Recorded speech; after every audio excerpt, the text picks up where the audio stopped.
অবস্থা দেখলেন?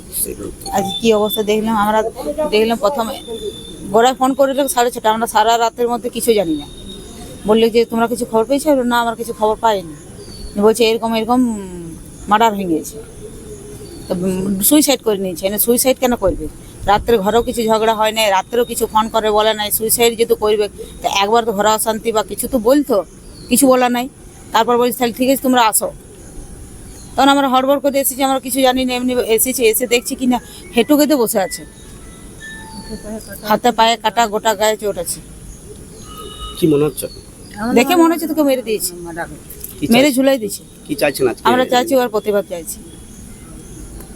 আপনার নাম? আমার নাম সম্পাগো, আমার স্ত্রী। মানে আমরা তো অনেক পরে পৌঁছেছি, বাড়ির লোকে প্রথমে এসেছিল, বাড়ির লোককে দেখিয়ে ওরা বডি তুলে নিয়ে চলে এসেছে এখানে। আর তারপরে আমরা এই মাত্র এসেই এইসব দেখলাম। এখনো পর্যন্ত আমরা পুলিশের কাছে কমপ্লেন দিয়েছি যে যিনি যার আন্ডারে উনি কাজ করছিলেন তাকে কিন্তু আমরা সামনে ফেস টু ফেস চাই, তার সঙ্গে আমরা কথা বলবো। ততক্ষণ পর্যন্ত আমরা এখান থেকে বডি পোস্টমর্টমে নিয়ে যাবো না, এটাই আমাদের বক্তব্য। তো পুলিশে যেটা বলছে, উনি তো ডাইরেক্ট ফোন ধরছেন না, বা বাড়ির লোককেও যাই হোক বলেছে যে তোমরা যা পারবে করে নাও, আমি এখন কোনো বিষয়ে এখন যাব না। কোন ব্র্যান্ড ছিল সিকিউরিটির? কোন ইয়েতে? F3 security agency. হ্যাঁ, ফাঁড়িতে তো আমরা সবাই এসে কমপ্লেন করেছি এবং ফাঁড়ির ইনচার্জকে জানিয়েছি যে তখন উনি আসছেন আমরা কথা বলবো, তারপরে আমরা যা করার সিদ্ধান্ত নেব। ঘটেছিল কি মনে হয়? আমাদের সকালে মানে আমার যে কাকা ছিল তিনি সিকিউরিটি ডিউটি করছিলেন, নাইট শিফট। পুরাণ গোপ ওর নাম, বয়স হবে 43 এমনি হবে। তো আমাদেরকে সকালে ফোন করে, তা আমাদেরকে বলে যে পুরাণ গোপ যিনি কাকা ছিলেন আমার, উনি বলেছেন সুইসাইড করেছে।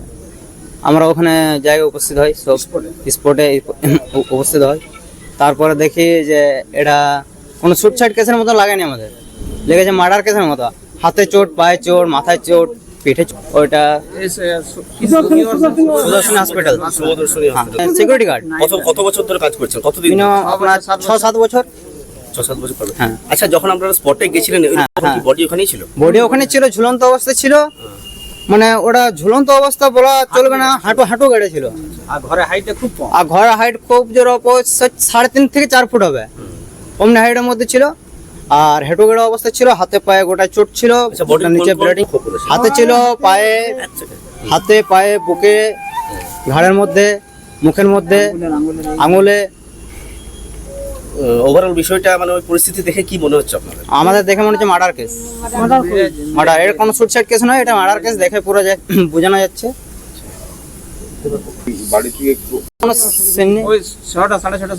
রাত 10টা, 10:30, 11টা অবধি মানে বাড়ির লোকের সঙ্গে ফোনে কথা বলে, মানে পার ডে কথা বলেছে নর্মাল। আচ্ছা, প্রতিদিন নাইট শিফটে করতেন। হসপিটাল লোক তো মানে যে এজেন্সি আছে ওনাকে ফোন করছে, হ্যাঁ সিকিউরিটি এজেন্সি যে আছে সে তাকে ফোন করছে, সে ফোন উঠাচ্ছে না। ওটা উনি বলছেন যে আমার নামে কেস করবার আছে, কেস করে নাও, তোমরা যা পারবে করে নাও। মানে সিকিউরিটি তো মানে যে এজেন্সি তার তরফ থেকে কোনো সুরাহা না, উনি কাজ করছিল সে, মানে এসব বক্তব্য। আচ্ছা, কি শিফটিং এ মানে নাইট শিফট তো ছিল, মানে কটা থেকে কটা প্রতিদিন? কি চাইছেন আপনারা? আমরা প্রশাসনের কাছে চাইছি যে কেসটা তদন্ত হোক, প্লাস যারা কাজ করছে তাকে এখানে আসতে হবে, ফেস টু ফেস কথা বলতে হবে। সিকিউরিটি এজেন্সি দিচ্ছেন না, ঠিক আছে? আমাদের পুলিশের বেসিক্যালি যার মৃতদেহ আজকে এখানে উদ্ধার হয়েছে, সে বহু বছরই আমাদের এই স্ক্র্যাবের ওখানে ডিউটি করতো, ঠিক আছে? এর কোনো হসপিটালের ভেতরে কোনো ডিউটি বা কোনো রকমের রোটেশন কোনো কিছুই ছিল না। এটা শুধু ওখানে যেই স্ক্র্যাব জিনিসগুলো রাখা থাকতো তারই ডিউটি করতো। আজ সকালবেলায় আমি আমাদের ফ্যাসিলিটি ইনচার্জ যিনি আছেন মিশ্রাজি, ওনার কাছ থেকে আমি একটা কল পাই। কলে আমি জানতে পারি কি ওনার একটা গলাতে ফাঁস লাগিয়ে নাকি উনি মৃতদেহটা ওখানে পাওয়া গেছে, এবং আমাদের একজন গার্ড যে পাশ থেকে যাচ্ছিল মর্নিং ওয়াক করতে, সে দেখতে পেয়েছে।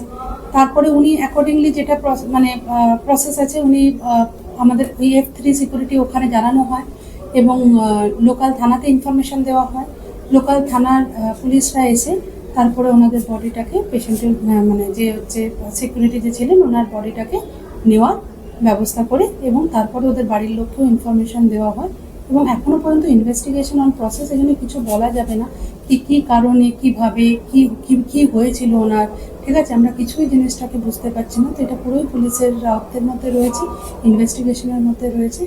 তো এর বেশি আমার কাছে আর কোনো খবর আসেনি। দিদি যে জায়গায় ঘটনা ঘটেছে ঠিক তার সামনে না, তার এখনো পর্যন্ত সেগুলো অন প্রসেস, এই জন্য আমরা এখন ওটার উপরে কোনো কিছুই মন্তব্য করতে পারবো না। যেগুলো দরকার আছে, যা পুলিশের যা ইনফরমেশন দরকার আছে, এভরিথিং আমরা তো কোঅপারেট করবো 100%। ঠিক আছে, যেটুকু আমাদের কাছে ইনফরমেশন আছে বা যারা যখন প্রেজেন্ট ছিল, ঠিক আছে, যা এখনো পর্যন্ত সেই ব্যাপারে আমি কোনো কিছু মন্তব্য করতে পারছি না। নাইট ডিউটি করতে মানে ওনার ডিউটি অ্যারাউন্ড নাইট 8 बजे से 8 था। দিদি এই যে সুরক্ষা কর্মীর মৃতদেহ উদ্ধার হলো, কতটা নিরাপত্তার অভাব হচ্ছে? হাসপাতাল তো একটা নিরাপত্তার মধ্যেই তো সুরক্ষা কর্মীরা থাকে, তাহলে সুরক্ষা কর্মীর মৃতদেহ তাহলে কি হাসপাতালে কোথাও নিরাপত্তার অভাব পাবে?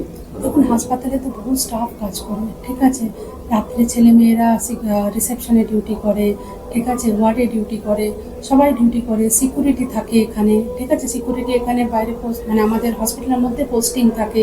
তো সেই জন্য আমরা তো ভাববো কি নিরাপত্তা আছে বলেই না এতগুলো স্টাফ কাজ করছে, কিন্তু এরকম একটা দুর্ঘটনা ঘটে যাওয়াটা আমাদের জন্য ভীষণ মর্মান্তিক। আমরাও কিন্তু জিনিসটাকে বুঝে উঠতে পারছি না, কেন কোনোদিনই কোনো রকমের ঝামেলা ঝঞ্ঝট এরকম কোনো কিছু আমার ফেজে তো কোনো কিছুই আমি দেখিনি, ঠিক আছে, বা কোনো রকম ওনার সাথেও যদি কারোর কোনো কিছু ঝামেলা ঝঞ্ঝট বা আমার কাছে আগে কোনো ইনফরমেশন আসতো কি কোনো রাত্রে কোনো কিছু অ্যাক্টিভিটিস হচ্ছে, কোনো ব্যাড এলিমেন্টসের অ্যাক্টিভিটি কিছু হচ্ছে, সেগুলো কিন্তু আমার কাছে কোনো রিপোর্টিং কারোর কাছে কোনো জায়গা থেকেই আসেনি, না সিকিউরিটি লেভেল থেকে এসছে বা যারা স্টাফ থাকে তাদের কাছ থেকেও কিন্তু কোনো রকমের আমি রিপোর্টিং পাইনি।